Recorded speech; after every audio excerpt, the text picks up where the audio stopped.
कधीतरी नवऱ्याला वाटतं बायकोची मस्करी करावी, वाटू द्या तुम्हाला, म्हणजे संसार सुखाचा होईल. अगदीच नवरेपणाने राहू नका. थोडंसं जरा खेळीमेळीचं वातावरण असलं बरं असतं, आनंद असतो संसारामध्ये. बायकोची 1000 रुपयाची नोट होती बरं का, त्याने ती उचलली आणि तिच्या ज्या साड्या होत्या त्याच्या पोटातच ठेवून दिली.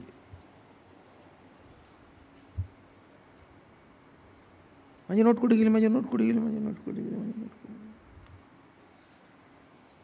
इकडे शोधते, तिकडे शोधते, तिकडे शोधते, तिकडे शोधते.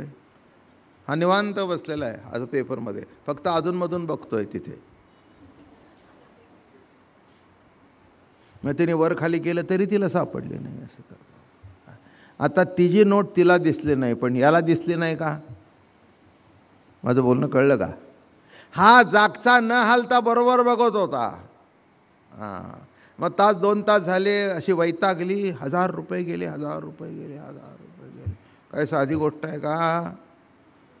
तुम्हाला काय कल्पना, तुम्हाला 10-10 हजार 15-20 हजार पगार येतो, आम्हाला भाजीतून 5-5 रुपये काढताना किती शिल्लक.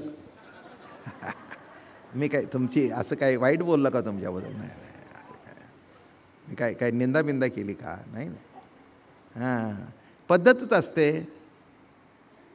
50 रुपये लागले तर त्यातले 10 रुपये बाजूलाच काढून ठेवायचे असतात. पुन्हा सांगायचं 60 रुपये माझ्या गाठचे घातले, उद्या वसूल करताना कालचे 10, आजचे 10.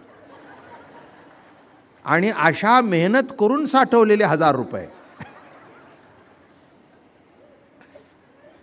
महिला मंडळींना काय बरं वाटतंय, त्यांना असं वाटतंय हे काय, मी दुसरं तिसरं सांगत नाही, आघव्या चोरिया आपुले. काय असं चोरून ठेवलं, मग नवरा म्हणतो काय कुठे ठेवतेस, कुठे बघतेस, बघ जरा नीट लुगडीचे घड्या. अगं बाय म्हटली तिथं सापडलं, तूच ठेवतीस, तुला कळत नाही. मग तिला आठवलं, पलंगावर ठेवले. तर का हो म्हणली, तुम्ही तरी काही भानगड केली नाही का? अगं म्हणला, मला तुला तेच सांगायचं आहे, कुणीच काही भानगड करत नाही. भानगड काढणारा एक कर्ता पुरुषच परमात्मा असतो, दुसरं कोण भानगड करतं? काय अगं घरात तू मी असताना तुझी नोट कोण उचलणार? तसं सृष्टीमध्ये एक प्रतिती आहे आणि एक प्रत्यय आहे, या दोघाचा खेळ आहे. याच्यामध्ये तिसरा येईलच कसामध्ये? हा सगळा चाललेला काय आहे? एक स्वरूपाचा खेळ आहे.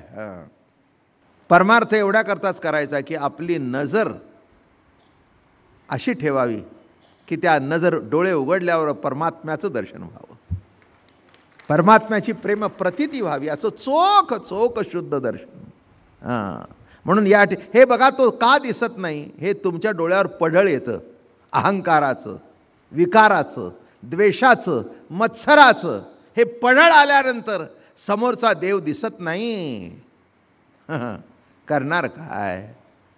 बाबा महाराज अमृतानुभव सांगतायत, सिद्धांत वजा बोलतायत, पण ते दृष्टांत कोणी सुचवला? तो सुचवणारा कोणीतरी आहे ना. मग निराळं कुठे आला अस्तित्व दृष्टांताला? म्हणजे आता दृष्टांताच्या आधाराने द्रष्टा कळावा का? मग त्या दृष्टांताला जरी उपपत्ती कुणी सुचवली, आता जरी उपपत्ती सिद्ध केले तरी स्वरूपते तव होय आपुले, हे नुचुके परी झाले निद सूर्यायसे. सिद्ध असून अन्यथा झाला, मग आपणा भेटला तेव्हा विसरू नव्हे संचला. मगाचा दृष्टांत तो आपल्याला आपण भेटला हे म्हणणं सुद्धा चुकीचंच आहे. निद्रा जे जागृती ते निदसुरायसे म्हणते ते आपण्या असे सिद्धांत साधून घ्यावे. झोपला असेल तर जागा झाला. ज्याची डोळेच नव्हते त्याला 100 आणि ज्याला डोळे होते त्याला 5 आणि त्यातला गीता ऐकणारा फक्त एकच अर्जुन. करता काय? हे जगत असंच आहे. हाही त्याचा तुम्ही म्हणाल हे काय? हा त्याचा विलास आहे. हाही त्याचा एक विलासच आहे. असो, स्वरूपी जे आपुले ते उपपतीने सिद्ध केले तरी उपपतीसी प्रकाशिले कवणे आहे. स्वरूप जे आपुले कोणत्या तरी उपपतीने म्हणजे दृष्टांताने ते सिद्ध केले, असं जर झालं तरी उपपती म्हणजे दृष्टांताला कोणी प्रकाशित केलं? दृष्टांतामुळे द्राष्टा कळला हे जरी सत्य आहे तरी त्या दृष्टांताला कोणी प्रकाशित केलं? न लागे हेतूचा वास. आपुले न लागा हेतूचा हात, स्वयेचे असे जो सिद्धांत ते जासता हाते हात चोरले देखा, ते कैसे हे घेऊ जाता, जव सिद्धांत राहेरिता आणि अतिरिकेती स्तव अन्यता होऊ न सके. अरे काय मिळालं एक लक्षात ठेवा. पुन्हा पुढे जाऊन दृष्टांत सांगतो. दृष्टांत सांगताना कसा सांगितलं तर विचार करून ऐका म्हणजे कळेल. तिला जी नोट सापडली ती कुठे सापडली? मी असं म्हटलं नाही त्यांनी आपल्या पॅन्टच्या खिशात ठेवली, मी असं म्हटलं नाही त्यांनी आपल्या कपाटात ठेवली, त्यांनी तिच्या लुगड्यातच ठेवली. तसं आपलं हरवलेलं तत्त्व आपल्या ठिकाणीच आपल्याला सापडत असतं, दुसऱ्याच्या खिशात बघून जमत नाही. फक्त आपल्या खिशात आहे दाखवणारे संत भेटावे लागतात बस. म्हणून नीट दृष्टांत लक्षात ठेवा. दृष्टांतसुद्धा नीट मांडला म्हणजे कळतं तो दृष्टांत नसून द्राष्टाचा आहे. म्हणून इथे म्हणाले ते की कोण आहे उपपती सांगणारा, कोण आहे उपपती निराळी नाहीच आहे, तोच आहे. ते कैसे हे घेऊ जाता तव सिद्धांत चिराहेरिता आणि आस्तिकतेची तव अन्यता होऊ न सके. मग तो म्हणला आता तुला बरं वाटलं ना सापडली? अहो काय सापडली आणि काय न सापडली? माझी ती तुमची आणि तुमची ती माझी. हां म्हटलं ते तर सत्यच आहे. आणि माझ्याकडून तरी कुठून आले? हां आता बरोबर बोललीस. आता बरोबर. मग आता म्हणलं 8,000 रुपये मला कमी आहेत, नाही देणार. ते म्हणाल हा काय, हा त्यातला विलास आहे. मग पुन्हा बाहेर आली, खरंच तुम्हाला पाहिजेत का? खरंच तुम्हाला नड आहे का? घ्या ना, घ्या. अहो काय मला तरी ठेवून काय करायचं आहे, कोणाच्या उरावर घालायचं आहे? बायकांचा खासियत शब्द आहे हा. घ्या ना, घ्या, ठेवा ठेवा तुम्हाला. अगं नाही ग मीच तुला देऊ का? नाही हो राहू द्या. तुम्ही मागितलं कधी मागत नाही आणि मागितलं घ्या हो. परा प्रमेय प्रमदा विलासिया. हां प्रमदा विलासिया काय म्हणतायत ज्ञानोबराया? प्रमदा विलासिया. म्हणून चोरोनीचा आहे ते येणे अभिप्राय, परंतु अभावासे नये नसोनी असे, तेची असोनिया नसती कैसे पासे रीते. पुढे या उपपती बोललेली असे. न लविता उसू तो जैसेनी असे रसू, तेथीचा मिष्ठांसी तोची जाणे. आता एक एक एक एक ओवी थोडक्यात सगळं एकच आहे. आता दृष्टांत इतके दिले, 3-4 दृष्टांत ज्ञानोबाराय मगाशी सांगितलं. दृष्टांत इतके सुंदर देत असतात त्याशिवाय ते आपल्याला नीट कळणार नाही. हां न लाविता उसू ते जैसा असे रसू. हे बघा ऊस लावण्यापूर्वी ऊसामध्ये रस आहे का नाही? आणि ऊसाकरता ऊस लावतो का रसाकरता ऊस लावतो? ऊस म्हणजे काय कुंडीत ठेवायचं झाड आहे का काय? ऊसाकरता ऊस लावतो का रसाकरता ऊस लावतो? रसाकरता. हां म्हणजे पण ऊसात जो रस आहे तो पूर्वी आहे की त्यातील गोडी तोच जाणतो. तो ऊसातल्या रस जो मुळातला रस आहे त्याची गोडी ऊस सोडून कोण जाणणार? न लाविता उसू तो जैसेनी असे रसू, तेथीचा मिष्ठांसू तोची जाणे. त्याच्यातला जी गोडी आहे, ऊसातली जी गोडी आहे त्याच्यातला रस आहे त्याची गोडी कोण जातो? तोच जाणणार. का न सज्जता विणा तो नादू जो बोलपणा, त्या येणीची जाणा होवावे लागे. विणा तयार केला जातो त्याच्यामध्ये मग सगळे जोड अमकं तमकं हे नाद आहेत. बोट टाकल्यानंतर नाद का नाद पुरीपासून आहे? पुरीपासून नाद आहे त्याच्यात. अहो होता म्हणून प्रगट झाला, नसता तो कुठून प्रगट झाला असता? हां का न सजिता विणा म्हणजे न लावता तो नाद जो अबालपणा ते तया तेणीची जाणं होवावी लागे. फक्त बोट टाकल्याबरोबर. आता त्या नादाला कोण जाणतो? तोच नाद जाणतो ना. हे बघा मूळचा जो पंचम कोणी शोधला त्याला काही पेटी होती नाही का? आता आपण म्हणतो हां जरा पंचम धर, बरोबर आहे पंचम धर. हां आता पंचम धर हा मुळातला पंचम कुठून आला? तो ओरिजिनल आहेच ना, ओरिजिनल आहेत ना. आता जास्ती काही न सांगणं बरं असतं. काही काहीचे स्वर इतके पक्के असतात की आ केलं की त्याला विणा लावून घ्यावा इतका तो पक्का स्वर कशात बसलेला असतो.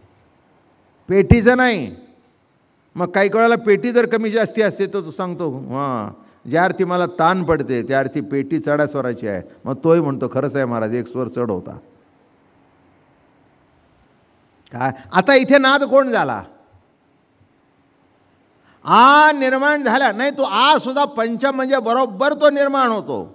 याच्यापेक्षा अजून गंमत बघा. आता हे सतारी बितारीला अशा आडव्या पट्ट्या असतात बरं का, पण सरोद वगैरे वाजवतात ना किंवा सारंगी, हां, त्याला असं पंचम बिंचम कुठेच काही नसतं.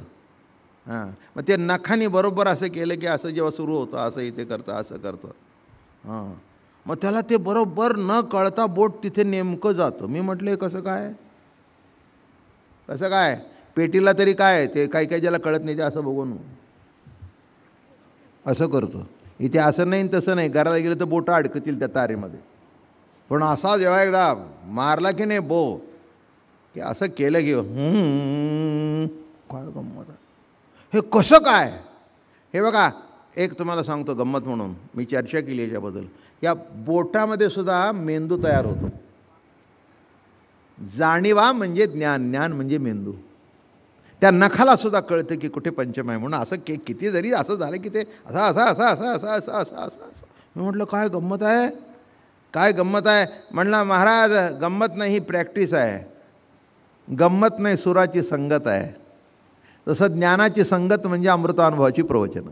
बस ही संगत आहे, संगत आहे, संगत आहे. सतत रोज त्याच्याशी परिचय, त्या स्वराशी परिचय.